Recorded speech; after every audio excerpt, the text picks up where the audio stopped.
जुगनू के स्पेसशिप का फ्यूल फिर से खत्म होने वाला है। आसपास कोई फ्यूल स्टेशन भी नहीं दिख रहा। तभी रास्ते में उसे एलियंस का शिप दिखा। उसने तुरंत रेडियो पे फोन लगाया। हेलो एलियन भाई, ये एलियन तो हमें एलियन बोल रहा है। यहाँ से फ्यूल स्टेशन कितनी दूर है? लगभग 1000 कोपेक दूर। 1000 कोपेक? ये कोपेक क्या है? मीटर या किलोमीटर में बताओ। ये मीटर किलोमीटर क्या है?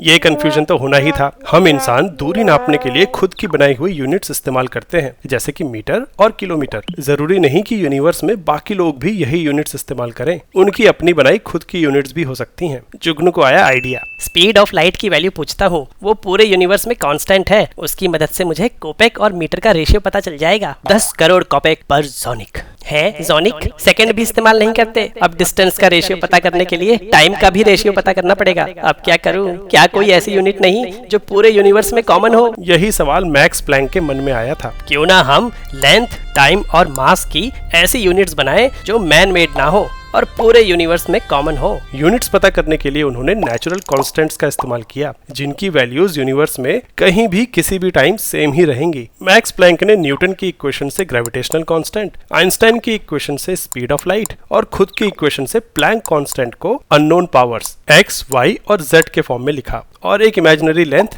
l मान ली, जिसकी यूनिट मीटर है। फिर g, c और h की यूनिट्स को x, y और z की पावर्स के फॉर्म में ऐसे लिख दिया। इक्वेशन के लेफ्ट और राइट साइड की यूनिट्स बराबर होने के लिए मीटर की पावर तो 1 होगी, लेकिन किलोग्राम और सेकंड की पावर 0। यहाँ से 3 इक्वेशंस आ गई, जिनसे ये 3 वेरिएबल्स सॉल्व हो सकते हैं। x, y और z की वैल्यूज एक्चुअल इक्वेशन में रख के जो लेंथ आई उसे प्लैंक्स लेंथ बोलते हैं और ये पूरी यूनिवर्स में कांस्टेंट है। जाने अनजाने में मैक्स प्लैंक ने सबसे छोटी मेजरेबल लेंथ पता कर ली। मतलब इससे छोटे डिस्टेंस को हम फिजिकली नाप नहीं सकते, क्योंकि इतने छोटे डिस्टेंस पे फिजिक्स के लॉज काम करना बंद कर देते हैं। एलियंस को भी सबसे छोटी फिजिकली पॉसिबल लेंथ पता थी। जुगनू ने एलियंस की बताई लेंथ को प्लैंक लेंथ के बराबर रख दिया और मीटर से कोपेक का रेशियो निकाल लिया। एक कोपेक लगभग 300 मीटर के बराबर निकला। स्टेशन 1000 कोपेक यानी 300 किलोमीटर दूर है। इतना फ्यूल तो है मेरे पास। थैंक यू एलियन भाई।